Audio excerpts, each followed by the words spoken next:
अगर आप अपने शब्दों को सोच समझकर नहीं बोलते तो दूसरे पर पड़ता है उसका गलत प्रभाव। अक्सर देखा गया है कि हमारे आसपास पड़ोस, रिश्तेदार, यारी दोस्ती या अन्य कोई भी हमारे शब्दों या उनके शब्दों की वजह से कभी कभी आपस में बनती नहीं है। कितना बड़ा महत्व होता है हमारे शब्दों का, आइए समझते हैं एक छोटी सी कहानी के माध्यम से। एक बार की बात है, एक भोला नाम का माली था। उसके पास एक जादुई कमल था। इतना सुंदर था कि बड़ी बड़ी पंखुड़ी लोगों को अपनी तरफ आकर्षित करती थी और उसकी वजह से उसके बगीचे से खूब कमाई होती थी उसकी। लेकिन उस कमल की एक खासियत थी, उसको बोलना पड़ता था हाथ लगाकर कि तुम बहुत ही खूबसूरत हो। उसकी जितनी तारीफ या उसे जितना भी सुंदर बोलते थे वो उतना ही अधिक खिल जाता था, चमकने लग जाता था। वह माली उसकी रोज तारीफ करता और वहाँ रोज खूब खिल जाता था। लेकिन उसके पड़ोसी उसे जलते थे इस बात से कि इसकी इतनी कमाई होती है, पर यह बात उसको पता नहीं थी। एक दिन उसे कहीं जाना था 5-6 दिनों के लिए, तो उसने पड़ोसियों को कहा, मेरा कमल का फूल है, इसकी देखरेख कर देना जरा। मैं किसी रिश्तेदार के यहाँ जा रहा हूँ, 5-6 दिन में लौट आऊंगा। पड़ोसी हो गए खुश, उन्होंने कहा ठीक है, और मन में सोचने लगे अब इसका कमल हमारे पास रहेगा तो हमारी भी 5-6 दिन खूब कमाई हो जाएगी।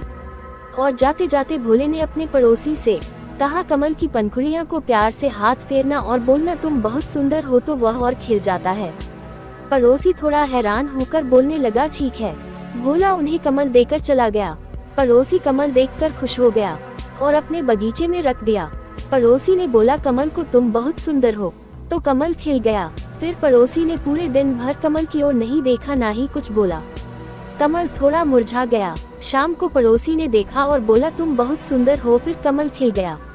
फिर ऐसा ही दूसरे दिन सुबह सुबह पड़ोसी ने कमल को देखा और बोला, तुम बहुत सुंदर हो।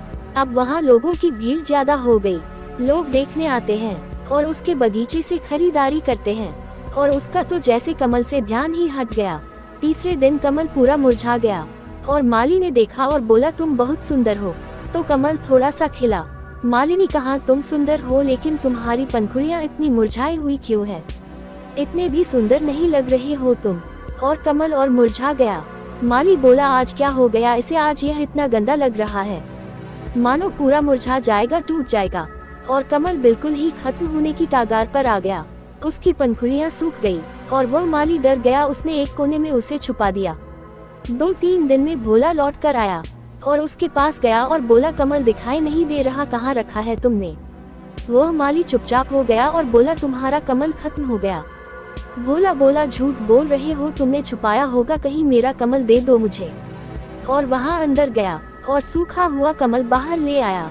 भोला ने कमल को देखा और रोने लगा और कमल पर हाथ फेरते हुए बोला, क्या हो गया तुम्हें? तुम तो इतने सुंदर थे, इतने सुंदर हो और हमेशा सुंदर ही रहोगे। और कमल तुरंत खिल गया। उसका पड़ोसी आश्चर्यचकित हो गया और भोला अपने कमल को ले गया।